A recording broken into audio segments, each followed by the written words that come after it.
My name is Afreen and the topic for today is poetry, and here we have the poem A Tiger in the Zoo by Leslie Norris. He stalks in his vivid stripes, the few steps of his cage, on paths of velvet quiet, in his quiet rage. Now this poem, it gives us two situations. One, when the tiger is in its natural habitat, and the other when the tiger is imprisoned in the zoo. Right now the tiger is imprisoned in the zoo. So in the first line, he stalks in his vivid stripes.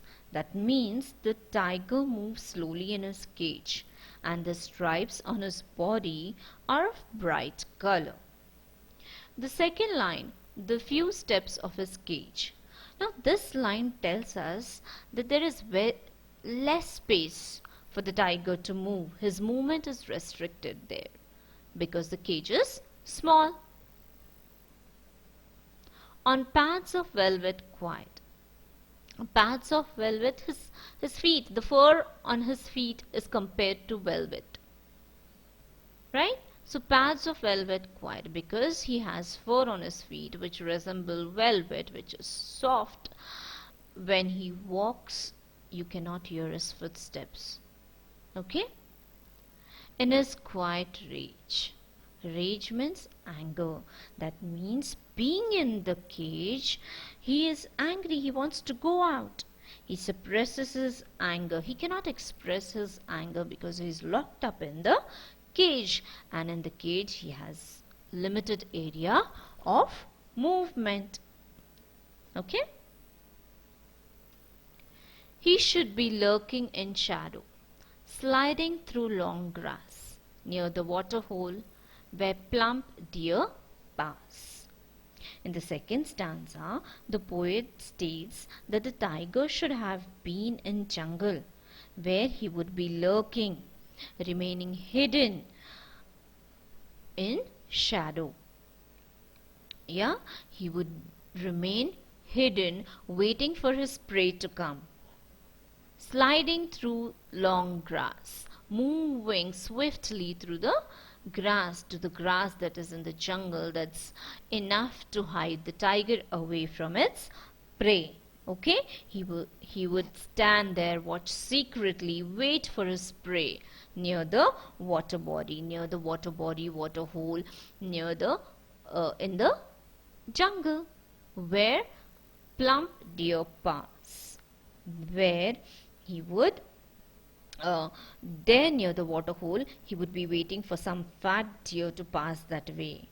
And why the word fat is used? Because the word plump is used because of course the deer lives in jungle, and then the deer would be very healthy staying there in its natural habitat. That's what the poet points out here as well. In the next stanza, he says he should be snarling around houses at the jungle's edge, baring his white fangs, his claws, terrorizing the village. Now he should be snarling, which means make sounds, angry sounds around the houses. The poet gives another suggestion that the tiger should be sitting at the jungle's edge in close vicinity of a village, baring his white fangs. He should be terrorizing people passing that way by its sharp teeth. Baring here, it means to show his to show what? His white fangs. Fangs means teeth. Okay, so if the tiger would not be in the zoo, he would scare the villagers. He would have so much power. Had so much authority that people would be scared of him. But here in the zoo, people are not scared. In fact, they come to watch him.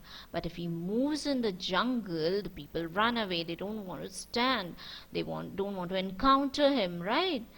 That's what the situations are different, isn't it? If he would be in jungle, the situation would be quite different. People would be petrified of him. Okay?